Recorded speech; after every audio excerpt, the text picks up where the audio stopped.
ya. Di bagian palm rest itu cukup adem, di bagian WSD juga adem. Nah, yang panas itu di bagian spacebar dan sama di bagian exhaust. Assalamualaikum teman-teman, gimana kabarnya? Semoga kalian pada sehat-sehat ya. Yang sakit semoga Allah berikan kesembuhan yang terbaik. Dan jangan lupa juga doa terbaik dan support terbaik untuk saudara-saudara kita yang mengalami bencana ataupun perlu bantuan di Sumatera ataupun di Palestina dan lain-lainnya guys ya. Oke, kali ini kita mau ngelihat kondisi laptop entry level tapi ini udah cakep banget ya. Acer V16, Acer Nitro V16 nih guys. Dan ini salah satu menjadi gaming entry level yang cukup powerful menggunakan Ryzen 7 8845HS dan RTX 4050. Langsung kita lihat aja kondisinya second almost like new. Ya, karena kita memang spesialis penjual laptop second berkualitas yang bikin dompet kalian gak jebol guys. Nah, di sini di bagian atas bisa kita lihat warnanya black kayak gini dan pengguna pertama itu sudah kasih skin protector ya guys ya. Jadi harusnya kalau kalian buka ini jadi kayak baru lagi guys. Tuh seperti ini, hanya ada logo N di sini alias logo Predator yang dibagi dua ya guys ya. Logo Nitro, terus untuk bahan dia full polikarbonat seperti ini. Di bagian bawah dia hanya beda tekstur dan bobotnya di 2,5 kg. Di sini ada intake, terus ada logo Nitro lagi. Ketebalannya segini guys, kurang lebih memang cukup bulky ya guys ya. Nah, di bagian belakang ada exhaust, terus di bagian kiri juga ada exhaust, di bagian kanan juga ada exhaust nih, jadi harusnya cukup adem banget nih guys. Kalau di bagian dalam bisa kita lihat desainnya cukup berubah ya guys ya. Ada sedikit garis-garis seperti ini, ada nitro lagi, terus di bagian sini juga ada garis-garis. Oke, kita coba lihat ya di bagian kanan kira-kira portnya. Nah, di sini ada port Type A 3.2 Gen 1 aja, hanya ada satu guys. Terus di bagian belakang ada beberapa lagi nih. Bisa kita lihat di sini ada untuk ngecas ya guys ya, DC in, terus ada HDMI, ada satu Type C yang sudah kencang juga. Terus di bagian kiri di sini kita bisa lihat ada Kensington lock, terus di sini ada LAN RJ45, terus ada Type A 3.2 Gen 1 lagi, terus di sini ada combo jack 3,5 mm. Oke, untuk kelengkapan di sini guys ya, hanya charger laptop aja guys, dan di sini modelnya seperti ini yang DC in, agak medium gitu ya ukurannya. Terus di sini dia memang nggak pakai brand Acer sendiri, tapi brandnya si Sony seperti ini, 135 watt. Oke, sebelum itu kita coba buka dengan satu tangan. Ya, tentunya bisa ya guys ya, bobotnya aja sudah di 2,5 kg. Langsung kita coba booting time-nya, kira-kira dapat berapa detik nih. Bismillah. Ya, booting time-nya Masya Allah standar di 16 detik kan. Dia menggunakan Ryzen 7 8845HS dengan codename Hawk Point, arsitektur Zen 4, default TDP-nya ada di 45 watt, memiliki 8 core 16 thread, fabrikasi 4 nanometer. L3 case-nya ada di 16 MB, base clock-nya sekitar 3,8 GHz, untuk boost clock-nya hingga 5,10 GHz. Untuk integrated grafiknya dia menggunakan Radeon 780M, arsitektur RDNA 3, memiliki 12 compute unit, performanya cukup kuat nih di kelasnya, setara dengan entry level discrete GPU yang lama. Untuk discrete GPU-nya dia menggunakan Nvidia GeForce RTX 4050, arsitektur Edalo Flash, fabrikasi 5 nanometer, VRAM-nya 6 GB GDDR6, fabrikasi 5 nanometer, memiliki 2560 CUDA core. Untuk default TGP-nya ada di 55 watt, sedangkan maksimum TGP-nya di 85 watt. Oke, beralih ke display, dia menggunakan layar yang cukup lebar banget nih guys, 16 inch dengan resolusi 1920 x 1200 WUXGA. Aspek rasionya 16:10, area vertikal lebih luas dibanding 16:9.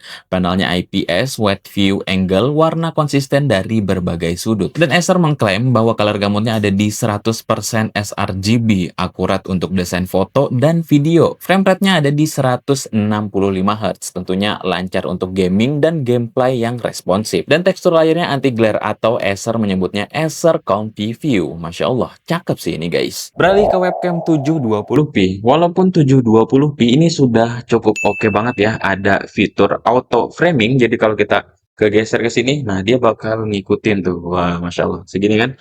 Nah, tuh. Terus juga dia ada background effect tentunya. Ini yang blurnya cukup standar. Nah, ini yang blur cukup blur banget nih guys. Tuh, seperti ini. Nah, kalau kalian nggak pengen ada blur, bisa juga. Tuh. Udah cakep sih, harusnya sudah enak lah dipakai untuk rapat-rapat reboisasi hutan ya guys ya. Masya Allah. Oke, beralih ke keyboard, kita coba feel-nya kira-kira seperti apa nih guys. Tentunya feel-nya empuk dan nyaman, permukaannya halus, travel distance-nya kurang lebih di 1,5 mm. Untuk backlight-nya hanya ada satu warna ya guys ya, warna orange. Ini cukup keren sih. Untuk merubah mode laptop, kalian bisa klik tombol hotkey di bagian kiri atas keyboard ya guys ya. Di situ untuk mode performa atau turbo, kalian harus colok charger ke laptop. Atau kalian bisa klik tombol shortcut di bagian kiri atas numpad. Di sini kalian bisa merubah mode laptop sesuai keinginan kalian tentunya. Di sisi kanan ada numpad yang mempermudah input numerik yang ukurannya lebih kecil dibanding keyboard utama. Untuk touchpadnya sudah cukup oke ya tentunya di sini guys ya. Ukurannya nggak terlalu yang besar banget, tapi udah pas banget untuk ukuran layar 16 inch. Ya, untuk pengujian storage PCIe Gen 4 di sini kita menggunakan Crystal Dismark. Untuk bacanya itu dapat di 3552. Sedangkan untuk tulisnya di 3036. Kecepatan segini standar sih guys. Kalau kalian pengen lebih cepat, kalian tinggal ganti SSD yang lebih kencang aja. Untuk ukuran 16 inch entry level ini harusnya sudah cukup oke lah di 3000-an guys. Untuk opsi upgrade tentunya sangat leluasa ya guys ya. Untuk RAM di sini ada 2 slot, yang kita punya ini sudah 16 GB dual channel DDR5, sedangkan SSD-nya 512. Kecepatannya tadi sudah cukup oke ya guys ya. Dan masih ada satu slot kosong untuk SSD-nya kalau kalian pengen upgrade. Sedangkan untuk pendinginan dia menggunakan dual fan yang cukup besar-besar ya, harusnya sudah cukup oke juga untuk pendinginan. Dan heat pipe-nya ada 4 di sini. Bisa kita lihat di sini suhunya standar ya guys ya. Di bagian pump rest itu cukup adem, di bagian WSD juga adem. Nah, yang panas itu di bagian spacebar dan sama di bagian exhaust. Di sini ada di 43 derajat Celcius. Ini untuk penggunaan yang cukup berat, sudah cukup oke sih guys. Tapi kalau kalian pengen lebih adem, kalian bisa tambahkan coolpad harga 200 ribuan dan bisa jadi stand laptop juga. Sekalian kita mau coba performa gamingnya seperti apa nih guys. Oke guys, game pertama yang kita coba di sini Black Mighty Wukong ya. Untuk settingan kita pakai yang rekomendasi dari Wukongnya aja. Di sini kira-kira kita dapat berapa ya? Oh, dapat medium ternyata guys. 40 50. Nanti beberapa settingan akan kita coba juga. Cuman itu akan ada di part 2-nya ya guys ya. Ini part pertama, jadi hanya pelengkap sementara aja dulu untuk kita bisa lihat kira-kira, wih, cakep kok. Di 80-an, 80 fps, musuh kita di sebelah mana? Oh, di sini dia. Oh ini dia guys. Ini musuh kita. Kita keluarkan aja dulu teman-teman kita. Wes. Ya, teman kita datangnya telat ya ternyata ya. Nggak bisa gerak dia guys. Oke. Dia keluarkan apa namanya? Oke. Ya, kita kabur.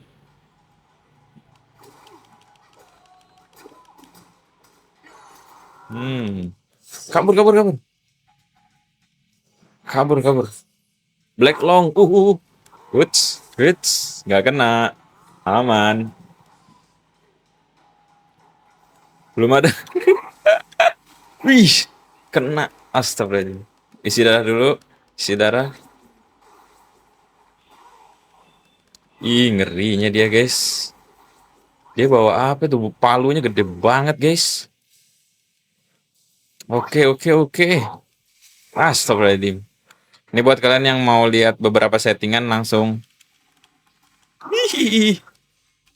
Ya, gagal. Subscribe ya guys ya. Nanti kita bakal buat part 2-nya secepat mungkin dan kita akan coba beberapa settingan tentunya di situ. Ini untuk rekomendasi kita dapatnya yang medium guys.